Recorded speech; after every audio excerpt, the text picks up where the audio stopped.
আসসালামু আলাইকুম। Facebook, YouTube, Instagram সহ সকল দর্শকদের জানাচ্ছি আমার আন্তরিক অভিনন্দন এই ভিডিওটি দেখার জন্য। বন্ধুরা, গ্রাম্য পরিবেশে বিকেলবেলা এই দৃশ্য দেখতে বা এই দৃশ্যের এই কাজ করতে কার না ভালো লাগে? হ্যাঁ বন্ধুরা, যারা আসলে শহরের পিচঢালা পথে থাকতে থাকতে যাদের আসলে নাভিশ্বাস হয়ে উঠেছে তারা কিন্তু আসলে গ্রামে এসে ঘুরে যেতে পারেন আর এই ভিডিওগুলো দেখতে পারেন।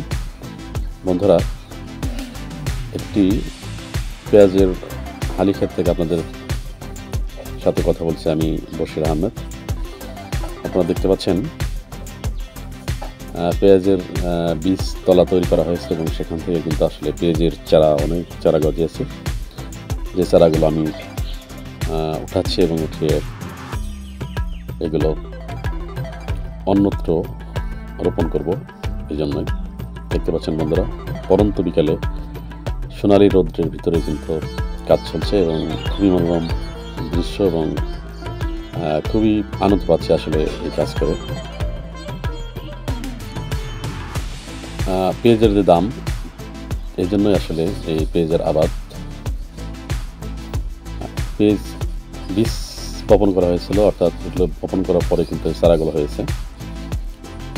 দেখতে পাচ্ছেন চারাগুলো ওঠানের উপযোগী হয়ে গেছে এবং এটা অন্যত্র বোনার উপযোগী হয়েছে। বন্ধুরা, আমার ফেসবুক প্রোফাইলটা দেখতে পাচ্ছেন আর YouTube channel Bashir Ahmed 1976 subscribe করতে পারেন আপনারা ভিডিওগুলো পেতে। বশির আহমেদ 1978কেও সাবস্ক্রাইব করতে পারেন আপনারা ভিডিওগুলো পেতে। তো দেখতে পাচ্ছেন আসলে সুন্দর বিকেলবেলা, পরন্ত বিকেলে এই পেঁয়াজের হালি বা পেঁয়াজের চারা বিভিন্ন এলাকায় বিভিন্ন নামে ডাকে, সেগুলো কিন্তু উঠাচ্ছে এবং উঠিয়ে অন্যত্র বপন করব। তো বন্ধুরা, এগুলো 50 থেকে 60 টাকা কেজি বিক্রি হয় আর এটা কিন্তু মুনাফা ভালোই, খারাপ না। এগুলো চারা হাটে বিক্রি করা হয় এবং এগুলো কিন্তু অনেকেই জমিতে রোপণ করা থাকে। এর থেকে যে পেঁয়াজ আসবে সেই পেঁয়াজটা কিন্তু লং টাইম ঘরে থাকবে এবং এটা সারা বছরের জন্য উপযোগী হবে। আপনারা জানেন বন্ধুরা, পেঁয়াজ সাধারণত দুভাবে রোপণ করা যায়। একটা হলো পেঁয়াজ থেকে পেঁয়াজ, অর্থাৎ ছোটো পেঁয়াজ থেকে বড় পেঁয়াজ কিন্তু রোপণ করলে কিন্তু বড় পেঁয়াজ হয়, সেটাকে অনেকে শাকা পেঁয়াজ বলা হয়। এটা শাক বা পাতা অনেক বেশি হয় এবং পেঁয়াজটা আকারে ছোটো হয়। কিন্তু এই হালি থেকে যে পেঁয়াজ বপন করা হবে সেটা কিন্তু পেঁয়াজ আকারে বড় হবে এবং এটা টেকসই হবে, অর্থাৎ এটা সারা বছর এটা রেখে এটা ঘরে থাকবে, কোনো নষ্ট হবে না।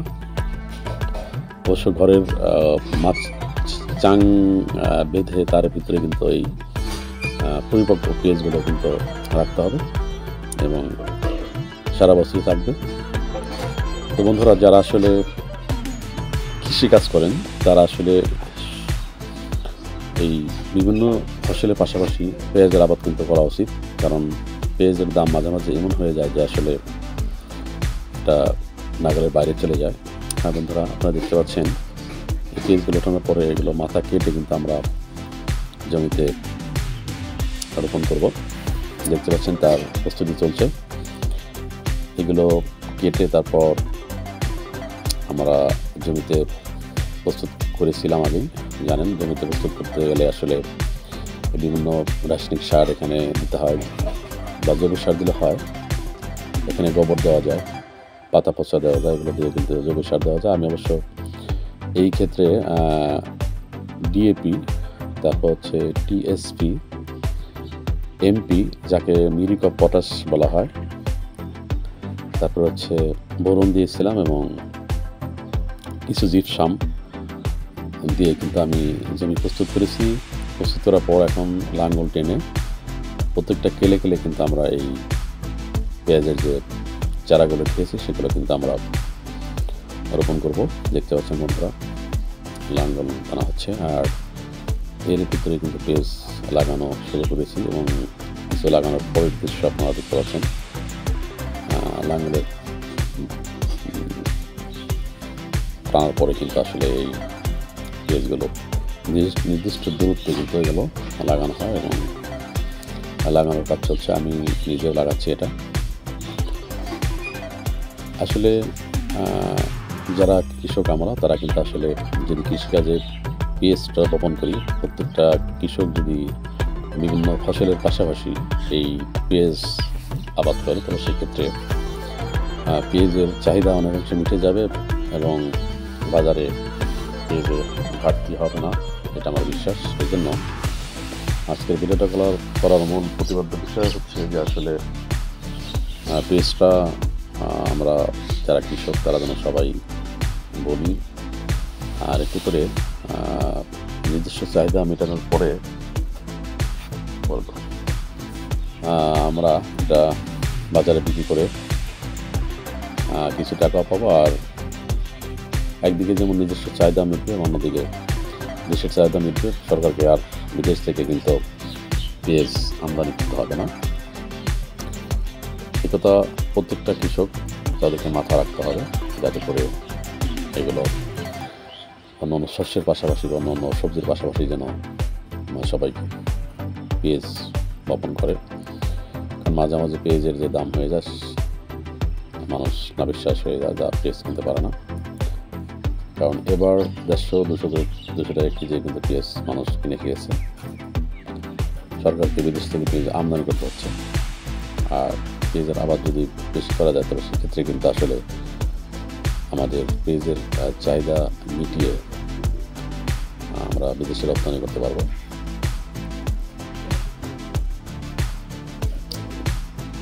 দেখতে পাচ্ছেন পেঁয়াজগুলো বপন করা হচ্ছে। অবশ্য এই কৃষিকাজ একটা আনন্দময় ক্ষণ আমি যেটা মনে করি, কারণ হচ্ছে আমার কাছে খুব ভালো লাগে। একসময় ছিল যারা কৃষিকাজ করতো তাদের কাছে মূল্যায়ন করা হতো না, তাদেরকে চাষি বা চাষা বলে বলা হতো। কিন্তু এখন কিন্তু কৃষিকাজ একটা লাভজনক পেশা। কারণ হচ্ছে পণ্যদ্রব্যের দাম যে হারে বাড়ছে সে হারে কিন্তু পণ্যের দাম বাড়ছে। এই জন্য কৃষিকাজ এখন আর ছোট করে দেখার অবকাশ নেই, কারণ কৃষকদেরকে সম্মান দিতে হবে। কারণ কৃষক বাঁচলে বাংলাদেশ বাঁচবে। সেই জন্য কৃষকদেরকে আর চাষা বা ভূষা বলার অবকাশ নেই। আর আমি নিজেও কৃষিকাজ করি, আমি জানি আসলে কৃষিকাজের ভিতরে কী আছে। এটা অত্যন্ত লাভজনক একটা পেশা এখন বর্তমানে। আর শরীর এবং মন দুটাই ভালো থাকে যারা কৃষিকাজ করে, যারা কৃষক তাদের কিন্তু শরীরের কোনো রোগ ব্যাধি কম। এই জন্য কৃষিকাজটা আসলে এটা একটা ভালো কাজ আমি মনে করি। তো দেখতে পাচ্ছেন পেঁয়াজের জমি, পেঁয়াজ লাগানো হয়েছে। এগুলো কিন্তু সাধারণত 2 মাস থেকে 2.5 মাসের ভিতরে কিন্তু মতো পরিচর্যা করলে পেঁয়াজ পাওয়া যাবে।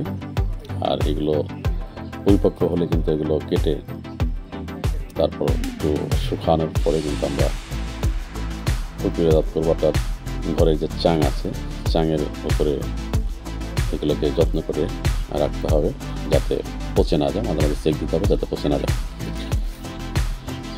তো বাংলাদেশের যে দেশি পেঁয়াজ রয়েছে এগুলো কিন্তু অত্যন্ত সুস্বাদু। বন্ধুরা, আমার চ্যানেলটি বশির আহমেদ 378 আপনারা সাবস্ক্রাইব করতে পারেন এবং বশির আহমেদ 376 সাবস্ক্রাইব করতে পারেন যদি নতুন নতুন ভিডিওগুলো পেতে চান।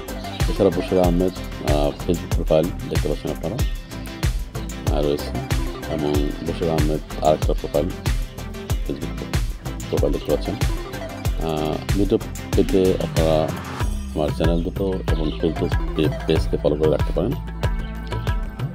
এদিকে কৃষিকাজ বিষয়ক নতুন নতুন ভিডিও আমি এখানে আপলোড করি। আর যারা আসলে কৃষিকাজের সাথে জড়িত না কিন্তু এগুলো পছন্দ করেন বা এগুলো দেখতে ভালো লাগে, তারা আমার চ্যানেল সাবস্ক্রাইব করলে কিন্তু এই নতুন নতুন ভিডিওগুলো আমি আপলোড করে থাকি এবং এগুলো সম্পূর্ণ নিজে আমি করি এবং সেগুলো আপলোড করে থাকি। তো আপনারা আমার চ্যানেলের সাথে সম্পর্ক থাকলে কিন্তু অটোমেটিক্যালি এগুলো আপনারা দেখতে পারেন। আর এই জন্য আপনাদেরকে কষ্ট করে একটু সাবস্ক্রাইব করতে হবে এবং ফেসবুকে ফলো করতে হবে। তো ধন্যবাদ বন্ধুরা ভিডিওটি দেখার জন্য। যদি ভালো লাগে তবে ভিডিওটি শেয়ার করে দেবেন। সবাই ভালো থাকবেন। আসসালামু আলাইকুম।